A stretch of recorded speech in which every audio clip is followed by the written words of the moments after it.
Hey, it's Ollie from FlightComp, and I have a Optimus EL Superlight on the bench today, or at least some parts of it.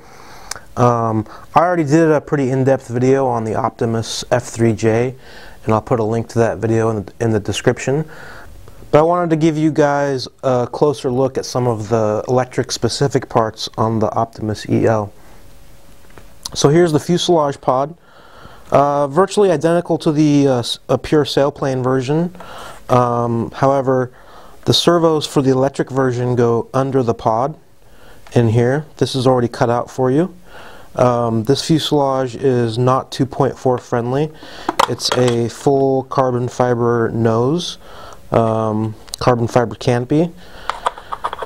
Canopy system is quite nice. It just snaps in, similar to the Maxa or the Supra. And the nose comes pre-cut to 30 millimeters, and you have enough room here to cut this back a little more, so you can run 30 or 32 millimeter spinner depending on what size motor you have or what CG you need to obtain with the specific equipment that you have. So there's the pod. I'll put some pictures of the installed servos in a completed model in this video, so you can get a better idea of how the servos go into the end of the pod.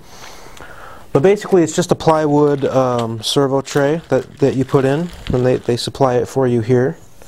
You cut your holes for your servos, and they're going to be, either MKS 6100s or Bluebird 105s or 106s. It's a perfect size servo for this fuselage pod. Anyway, cut your holes in the servo tray, and the servos go in line, and then you glue the servo tray inside the pod. Here's some of the accessories you get. You get a ton of accessories with any Optimus, really. They give you, it's one of the most complete hardware packs you'll ever see with any F5J or F5J model. But specifically for the F5J model, what's new is that you get two sets of joiners, 5 degree and a 6 degree, so you can experiment with the dihedral. And these joiners are actually shorter and lighter than the F5J version. These are very light joiners. And they also give you some of these foam and carbon straps, and these are to go across the top of your servos once your servos are installed, to tie the top skin and the bottom skin of your wings together to create a stiffer wing. You don't have to do this, it's an option, but it definitely creates a much stiffer wing at the servo bay, and also makes your linkage to your control surfaces that much stiffer. And again, as with any other Optimus, you get all the hardware, clevises, couplers, wire harness for the fuselage, clear servo covers, and all that stuff. It's all included. They also give you a machine G10 motor mount or firewall. Most people probably wouldn't use this. I would recommend a CNC'd motor mount for whichever type of motor that you plan on using. But you can use that mount if you need to.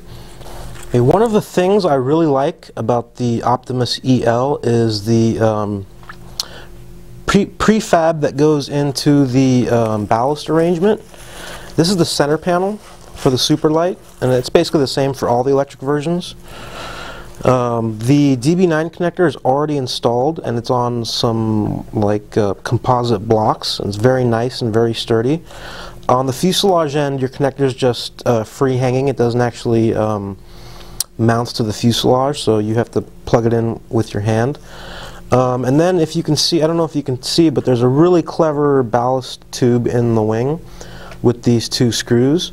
So if you get the ballast kit for the Optimus EL, and I'll put a picture in the video, you just undo these screws and slide your ballast in, and then clamp them down with the screws.